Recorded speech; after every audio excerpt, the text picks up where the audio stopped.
Hello, everybody, and welcome to this very special, intimate hour with the one and only Jennifer Aucoin. My name is Anya Katsevman, and tonight I have the pleasure of sitting with the creatrix, inventor, school owner, dance teacher extraordinaire, amazing human being, Jennifer Aucoin. And we're going to spend a little bit of time talking about the inception of the most magnificent Canada Salsa and Bachata Congress, how it came to be, dive deep into everything that went into creating this magical event and potentially what we can expect from it in the future. Hi, Jen. How are you this evening? Hi, Anya. I'm good. How are you? I'm well. I'm very excited to, I think a lot of people don't really know the story of how the event started. And so I feel very privileged to sit with you and ask you these questions. And if you don't mind, I'd like to jump right in. What was the inspiration behind starting the event? So I started going to congresses and was like addicted from the first one. The first one I went to was in Washington, D.C. And within a 5-month period, I went to like Washington, L.A., New York, Puerto Rico, like maybe in a 3-month period, actually. And I loved them. And I was taking every workshop and watching every show and just immersing myself completely. It was like a whole new world.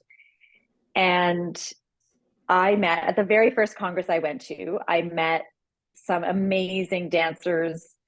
I met Nelson Flores from Descarga Latina. I met Joby Brava and the Vasquez brothers. I met Thomas from Santo Rico. I met David Melendez from New York. I met all of these dancers I met Eddie and Maria Torres. So it was just super inspiring. And I met David Melendez and we became friends, and he became a mentor to me. You know, he owned a studio in New York, in the Bronx, and he worked with kids. And at the time I was also teaching kids and adults. And can you And tell us when was this time? this was 1999. Okay. So all of this is happening in 1999, and salsa was a relatively new industry. There weren't congresses the way we know them today. No, it was also before widespread use of YouTube and social media. There was no social media. So you were pretty isolated in your own city. You didn't really know what the rest of the country or the rest of the world was actually doing. And so going to an international congress was seeing people and seeing other dancers for the very first time, doing other styles, doing other technique, choreography. You know, it was really like it wasn't like you could just open up your phone and see everybody's performances. That didn't exist. So to go to the event was to actually see these things for the first time. So when I met Dave, he became a mentor, he became a friend, he became a mentor. I was learning how to dance on two. And so he just kind of took me under his wing. And whenever I had questions about my studio, I didn't have a studio. I was teaching full time, but I did have the studio. I'm wrong. I did have the studio already. So I would just ask him questions sometimes, just business questions. And he was always really gracious and always really open. And he started asking me, and then he started the New York Salsa Congress. And at the time, it was like in upstate New York. Oh, wow. It was actually at the place where the movie Dirty Dancing was filmed. Wow. It was super cool. And he started asking me to do an event in Canada, in Toronto. And I kept saying no. And he asked me repeatedly, like every few months for a few years. Why did you say no? I said no because I just wanted to enjoy myself. I wanted to go to congresses and have the best time and learn and train, and just it was so overwhelming and so much fun, and I was learning so much. I didn't want to do, I knew it was going to be a lot of work, and I was like, no, I still want to have fun. And I kept saying no. And then I don't know, 3 years later he asked, and for some reason that day I said yes. I don't even know why, really. And I chose the dates. I chose the Thanksgiving dates because it was a long weekend in Canada and also in the US for their Columbus Day long weekend. And it was just became, it was just easy. I don't know how to explain it. It just felt like, oh, this is what I should be doing. Like it was. And everything just flowed. It was meant to be. Yeah, everything just flowed, and it was a really great experience. And did you, so for me, attending your event and many others, it's very clear that you have a different standard. You invest differently into your event. You're very particular, you're very meticulous, you spare no expense, there's a quality behind your work that is often unmatched by other people. And although this is also something I want to ask you a little bit later, I want to know, what was that something you brought in at the beginning? Is this something as you were traveling, you wanted to fix things you were seeing? Like where did that come from? The quality behind the work that you put into the event, what inspired that? Well, first of all, thank you for saying it's a high quality event. That means It a lot because it I know is you've been to so many. it is of the highest quality. Yeah, I think both as an attendee and an artist, at your event, we certainly feel, first of all, that you care. We feel that every detail is taken care of, right? Like the hotel, and I've been to the event for long enough to say all of the hotels, right? All of the Mhm. hotels have always been wonderful. There has always been access to really nourishing environment, right? Whether it's food or rest or like whatever you need, there's access to it. The stage always feels majestic and like you're important and this is a big deal. And the quality of the sound, the quality of the light, the ballrooms, like everything always feels very high quality. Yeah, and it's very felt. Thank you. Thank you. I think initially, like by the time I started my event, I had been to probably 50 events all over. And so I was taking bits and pieces, oh, I love this at this event, and I love this at this event, and I like how they did this, and I don't like how this happened, and I don't like that I had to deal with this. Like, I remember going to an event and waiting in line like 5 hours to pick up my pass.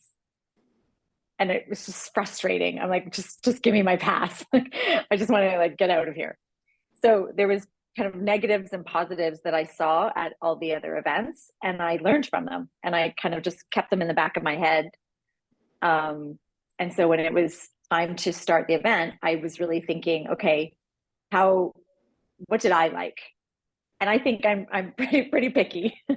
So what did I like? What did I enjoy? What didn't work? And I think I tried to emulate some of the things that I saw and the best congresses I had gone to. And then I also think it's different. I'm a dancer. I'm a dancer first. I'm a dance teacher second. I'm an event organizer third. And I think that does make a difference because when you are also a dancer and you're also a dance teacher and you're also a judge and you're also a studio owner and you also bring teams to events, you see from the other side what it's like. I think that helps. I think it does. And you said something about, me making the artists feel really important. And to me, they are. They're the lifeblood. They are the heartbeat of the event. And so that to me is super important that they feel this is their home, that they feel they are respected and they are honored and they are welcomed. I'm not hiring just random people off the street. I'm hiring the best of the best. And I want them to feel that way. So I think that is intentional, or at least I try. I know sometimes we screw up and there's problems and things go wrong, but we definitely try to convey that we really respect every artist that is there. I mean, and you do an amazing job at it. I mean, I love working for you. I think it's part of what keeps us wanting to come back and do a good job at your event, because we feel that reciprocity. But I think this is also a really wonderful segue to something I've been wanting to ask you for a long time. So personally, when I started to dance in 2007, my emergence on the scene was kind of quick. And my dance partner and I at the time, we had started competing and we started to travel a little bit. And you were one of the first people to hire us. And it was after we had won our first world championship, but we weren't traveling as much as we ended up traveling. And so in a lot of ways, I'm very grateful that you gave us that, your big stage, as an opportunity to show our work. And then it also made me recognize that this is part of your eye and your vision and part of your magic. So I have experienced watching you, because I've sat next to you during other events, because I've experienced it myself as an artist, that you invest a lot of your time and attention into selecting who your artists are. You take this very seriously. I have seen you with your notebook, with your cell phone, make note when you're judging a competition, when you're attending an event.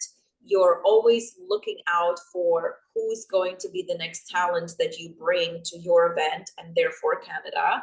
And I will say that you are also very risque with the choices you make. You don't necessarily follow trends.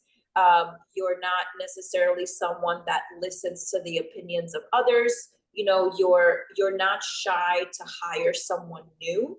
You're not afraid of giving somebody a chance. And I'd love it if you could talk a little bit about, where, what your selection process is like, what you're really looking for in artists, what makes you say yes to an artist, and also, what can you share that can inspire other people to be in integrity in the way that you are, and maybe how do you overcome some of that difficulty of the pressure that I'm sure we all feel to do just what's working, right? Where do you find the bravado that it takes to take such risks? It's like 10 questions, Anya. Slow down. So I think I have two superpowers. One of my superpowers is I always can recognize when somebody is going to be a good instructor. And the second is I have this intuition of what will fit and work at my event. I do take notes. I literally go to, many, many, many events a year, and I'm always taking notes on my phone. I'm taking notes during the shows. After I judge, I'm taking notes, and I know what I like. So I am trying to bring a mix of what I like, what I respect, what I think is beautiful, and also what I think the crowd that comes to my event will appreciate and resonate with. And what I think, sometimes it's also what I think we all need to learn from. And so I've always wanted to bring a mix of returning people. There's people that have been there for many, many years that have been super loyal, and they become family and friends. And I always want to bring new people, and I always want to bring people to Canada for the very first time. So one of the goals is that every year there are definitely artists that have never been to Canada before. So that to me is something really important, because we were the first event ever in Canada. I also see it as a platform for, exposing the Canadian dance scene to all this international talent.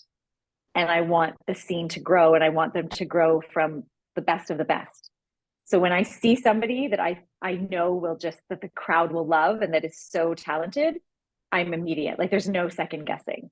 Like when I saw Pipe and Catherine for the first time, they're coming this year for the first time to Canada.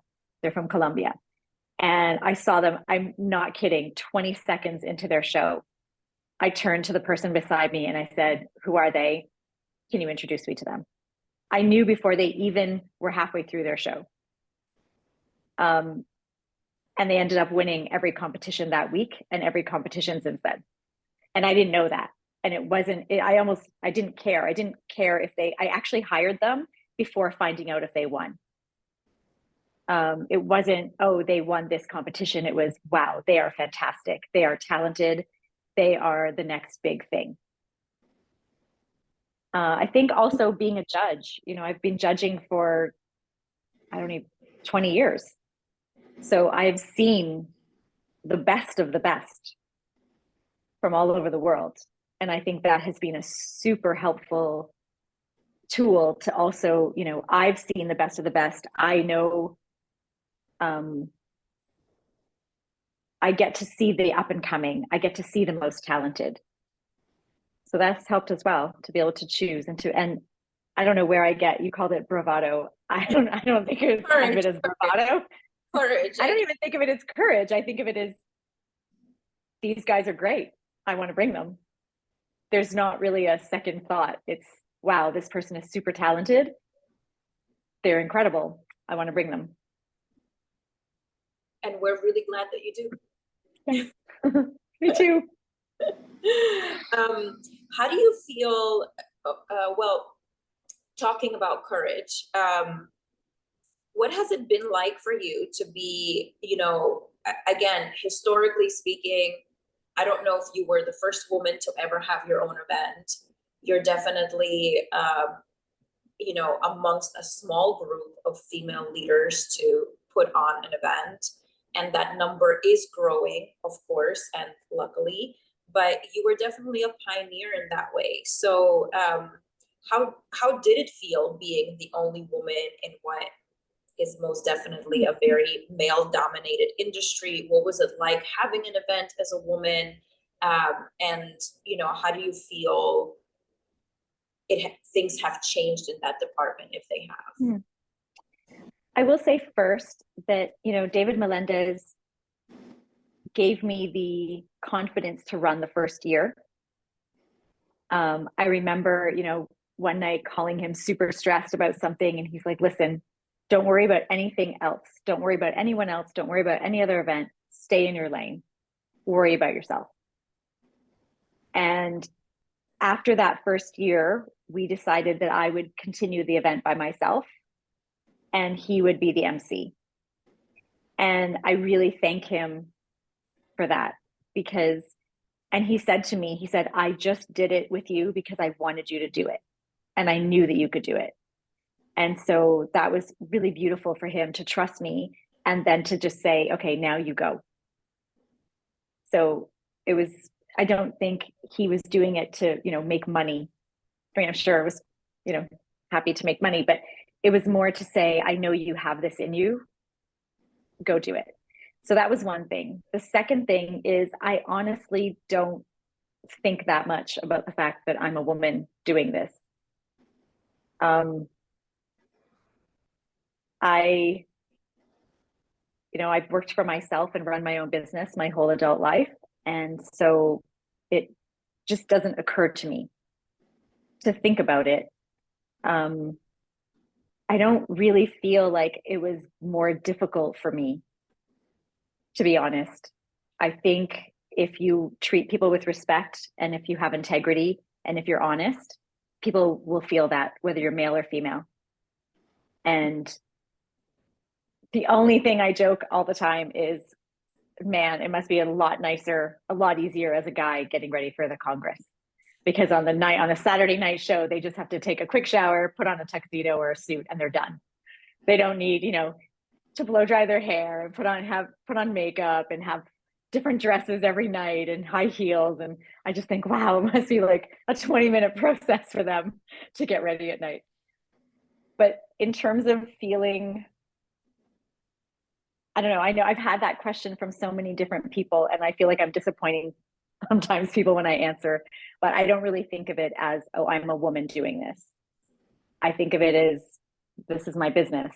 This is what I love to do. This is my passion. And I really did not feel ever that anybody was really trying to stop me or, I think there was a time, of course, where I had to prove myself. I had to show that that I had integrity. I had to show that I was going to pay everybody I hired, that, you know, you have to build your reputation as a judge, as a teacher, as an event organizer. You have to build that reputation so people trust you. But I think that goes whether you're male or female. I don't know if that's a gender thing. And I don't know. I think also at the time, I was already friends and already working with a lot of the artists and a lot of the event organizers. So because I was judging and I was traveling a lot, I knew the other organizers. I knew Albert Torres. I knew Dave Melendez. I knew all these other promoters. And I knew a lot of the artists as either competitors or because they were also judges.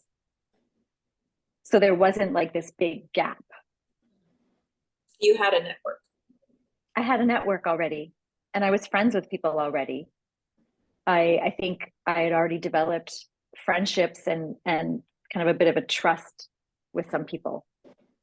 Great. That's wonderful and encouraging to hear. If you didn't come across any obstacles, I think that's not disappointing. That's encouraging. Mm-hmm. Maybe I'm naive. I don't know. Maybe I just put on my rose-colored glasses and I block it out. But whatever it is, it worked. It worked. whatever it is, it worked. And I can tell you, it's really nice to work for a woman. Thank you. It's not to say that it's not to say that there's an inequality, but definitely there's a different quality that is brought into, the interaction, when you're working for a woman, there's a nurturing aspect to the way things take place, right? So that feels. Yeah. I mean, I think, everybody jokes that I cry every year at my event, and I do. I cry on stage every year. And I think people sometimes joke about it and they think it's funny, but that's also a difference. I'm emotional. I'm not going to hide that. I can't hide that. So I'm not sure. I can't really think about how many maybe male Congress organizers I've seen cry on stage. So, well, it's a sentiment that I think is felt by everyone there, and it adds to the ambiance and to the memories. Thank you. Tell us a little bit about the history of the event and how it has evolved in the last 20 years. Wow. So the first year, actually, not many people know this. The first year we had booked a hotel, and I think it was called the Chelsea or something. I forget the name. I booked this hotel and a year in advance, or maybe 15 months in advance, probably. And so I remember in January, like 9 months before the event was to take place, a student of mine reached out to me and she said, you don't know this yet. I work at the hotel. We are not allowed to tell our own clients, but since you are not my client, I can tell you that this hotel has been bought out by the University of Toronto and is canceling all of their event contracts. And I was like, oh my God. So I called the woman I had signed the contract with. And she said, I'm so glad you called because by law, I was not allowed to call you. But now that you've called me, I can verify it's true. And so she then connected me to the Marriott Hotel and she transferred my contract to them. So it's crazy. And that was also, I think, the first year, maybe the first or second year, there was SARS. It was also like another kind of mini pandemic thing. And that was also crazy, but it didn't even affect the event. But that first year, we outgrew the hotel. And I remember really viscerally, I remember it was the first night was, super busy. And I think I was at registration helping or something. And I didn't go into the ballroom until about midnight or 12:30 in the morning. And I remember walking in and just feeling overwhelmed, like I'm at a Congress. Because I'd been at Congresses in other countries and other cities, but never in mine. And so this feeling of like, oh, I'm at a Congress. It didn't even feel like my Congress. It just felt like how it had felt in Puerto Rico, in New York, in LA, in Miami. And so it just felt really great to feel, oh, that energy. I call it like that Times Square energy at a Congress where everybody is so pumped and excited because they all love the same thing. So I remember feeling that. And then that year, we literally outgrew the hotel. It was too small. And then we moved to the Sheridan Center. And that's when I started with the AV company I still work with now. He's been with me for 20 years. And actually, funnily enough, every contract I've signed with a hotel has been with a female. All the contracts, all the women, all the people I dealt with at every single hotel I've been at have been women, which is interesting. So maybe they also kind of took a chance on me because, you know, I went into these really large hotels as like an independent business owner. You know, I wasn't a corporation. I wasn't like IBM or Microsoft having some huge convention. And they always took me on and gave me a shot. That was awesome. So we stayed at the Sheridan Center for many years, and it just kept growing. It kept. I don't think we ever had a year where it got smaller. Every year was growing slowly and steadily, and then the competition started. And I think the first year we had the competition on the Thursday night. I think it was 1 hour.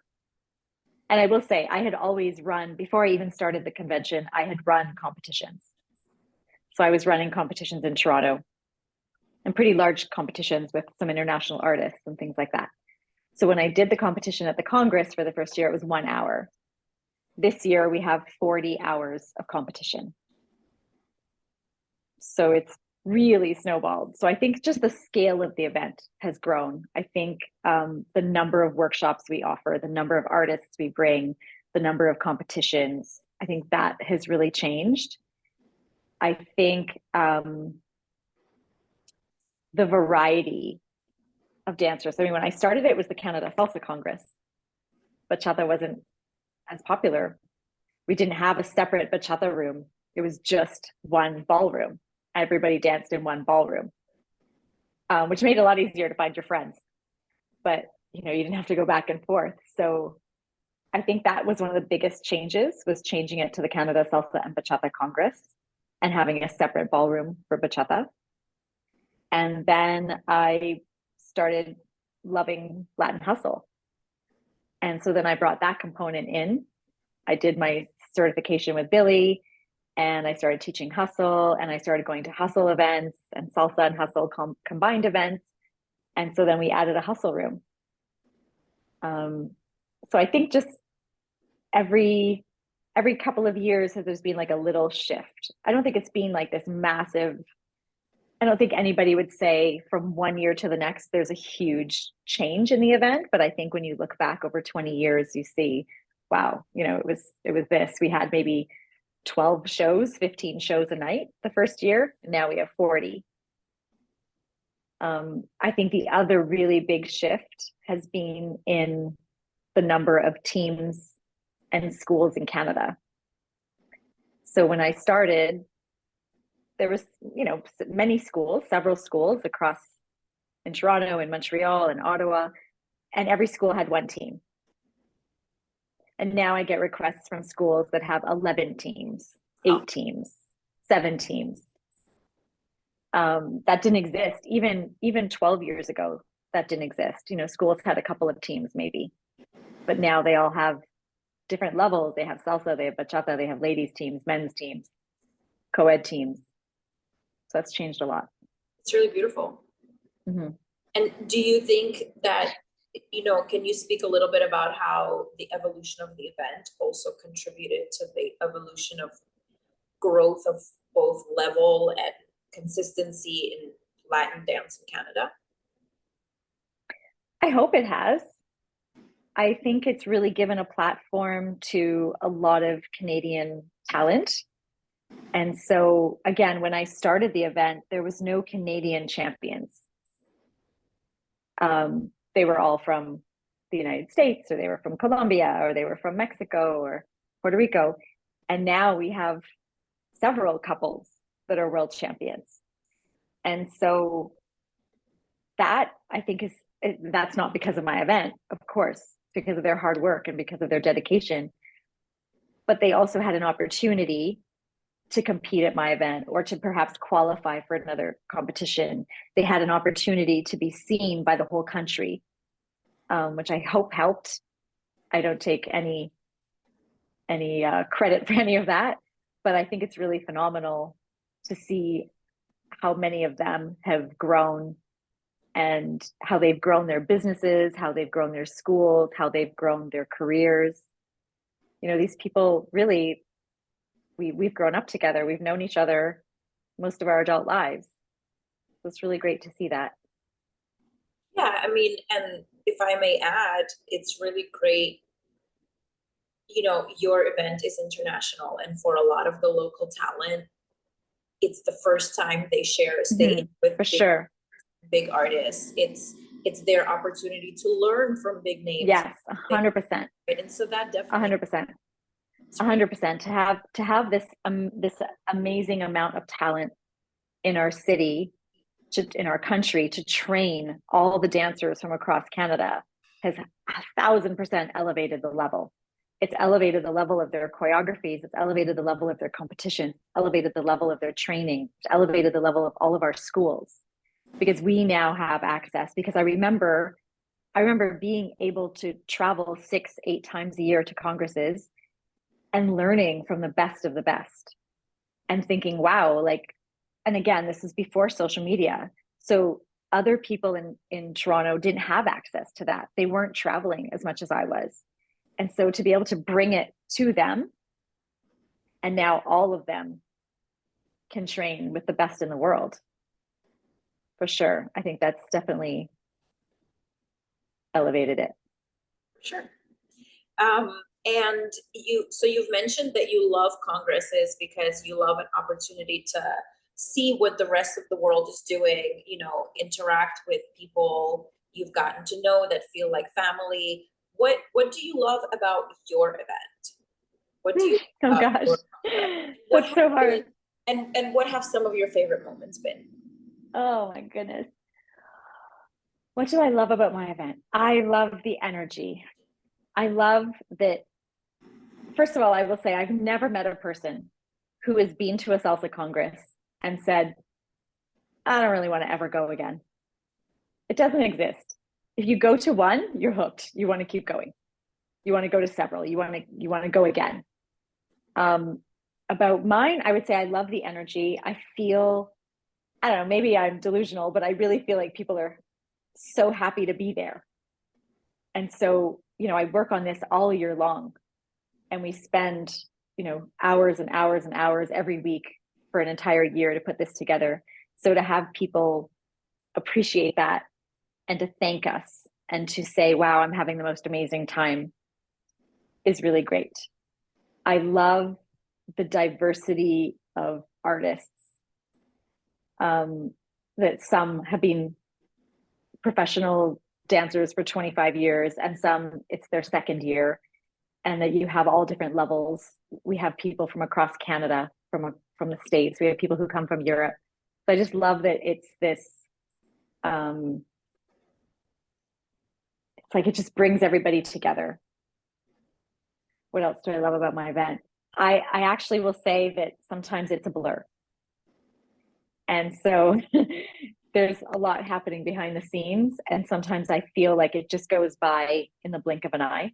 And so my goal for this year is to actually really be present and enjoy it and celebrate and kind of slow time a little bit so I can actually enjoy the event. We'll walk around and pinch you and be like, you're here. Take it in. Yes. Yes. I need to take it in sometimes. I love how glamorous the event is. I love that it's a wonderful place to wear your best dress and, you know, stand up a little straighter, and, you know, like it just has an air of glamour. I also love the size. It's amazing to dance for such a large audience. It's amazing to teach, you know, a room full of, you know, multiple hundreds of people. It's amazing that it feels intimate, yet really grand. Oh, I love that. I do find it feels intimate. There's like this warmth I feel I don't know, I hope people feel that when they come, but I definitely feel it when I'm walking around, just this air of joy. People are just happy to be there. Um, and the glamour, yeah, I feel like you should dress up at a Congress. It's the whole point. Um, so no favorite moments? Do you have any favorite moments? Oh, um, I feel like there's so many. Um, One favorite moment was the 10-year anniversary where all these dancers, so some of the teachers from my school got together and they organized like this flash mob with people from all over the world. And I had no idea. They were literally rehearsing in my studio and I didn't know that this was happening. And they just shocked me, like really, really shocked me. That was really fun. Um, but some favorite moments sometimes is just, on the Sunday night, standing at the DJ booth for the last song of the night, the last song of the weekend, and watching everybody dance and just feeling the energy. And there's always like this kind of bittersweet moment that it's over. That's always one of my favorites. Kind of sad, but also happy. Sometimes things like last year, I think it happened in the past couple of years, but last year during the competition, there's like a technical issue for 5 minutes, and DJ Albert Moreno just puts on like some crazy reggaeton song, and everybody in the room is just dancing and screaming and jumping up and down, including like the judges and the pros. Like everybody is just jamming and having a great time, even though it's like 4 in the afternoon and they're all exhausted. Things like that. It was magical. Yeah, that was really magical. Oh yeah. There's just I'm sorry. I love that on the 10-year anniversary, you had all of your artists perform like specifically a my number favorite. really chosen by It was you. my favorite numbers. Favorite number of that artist. That was really special. Yeah. I didn't want to do the same this year because I thought, well, I already did that. But that was really lovely. Also, we had bands in the past. So one of them, another amazing moment was when Tito Orthos got on stage. I think it was Ismael Rivera Jr. that was in concert, and Tito's dad was playing in the band, and Tito got up on stage and sang and played with them. That was really beautiful. It was Yeah, I mean, every year there's something beautiful. There's many, many, many beautiful moments. Sometimes it's just somebody stops me as I'm running to one ballroom and they just say something really, really touching and heartfelt. Sometimes it's, watching an amazing show or watching the audience react to an amazing show. Sometimes it's a show that I've seen before and I'm so excited for the crowd to see it. And then they react exactly as I did the first time. That's also a really cool one. Mm-hmm. Is there anything you're envisioning for the event for the future that we can look forward to? I don't really want to reinvent the wheel. I think there's a certain magic to a Congress. One thing I would love to start is a scholarship program for children, to be able to have some sponsorship to create opportunities for kids that cannot afford to come to the event, and allow them to train and allow them to compete and allow them to perform. We are definitely adding more business type seminars to the event. I think that's also important for people to learn not only the artistic side, but also the business side. How do you judge? How do you become a better teacher? How do you grow a program or train competitors? I think that as well. And I'm trying to figure out how to allow this competition to keep growing with no more time and no more hours in the day. I feel like just for the Congress, we should have like 28 hours in a day. Yeah, well, I think it's really special that your event hosts the competition and the Congress and the same weekend, but not at the same time. Mm-hmm. It really allows everybody to participate fully without having to pick and choose. Yeah, for sure. It's really wonderful. Do you have anything else that you would like to say, or you want mentioned, or you want to ask? Just that, oh, I'm gonna cry if I say it. With tears are good for they're good. I just feel, oh God, it's gonna be an ugly cry. I feel really, really blessed to have had this journey and to, keep seeing where it goes. And I do it with love. Um, and really, like, the artists and the people that come, it's I've seen, for instance, Adriano and Samantha, Adriano, I think, was 12 years old when he performed at my event for the first time. And now he's like a multi-world champion. He's on TV shows, he's traveling the world. And so again, it's not just a business, it's not just an event. It's a community, it's a connection, it's literally family. I don't know how else to say it. It's like this beautiful global family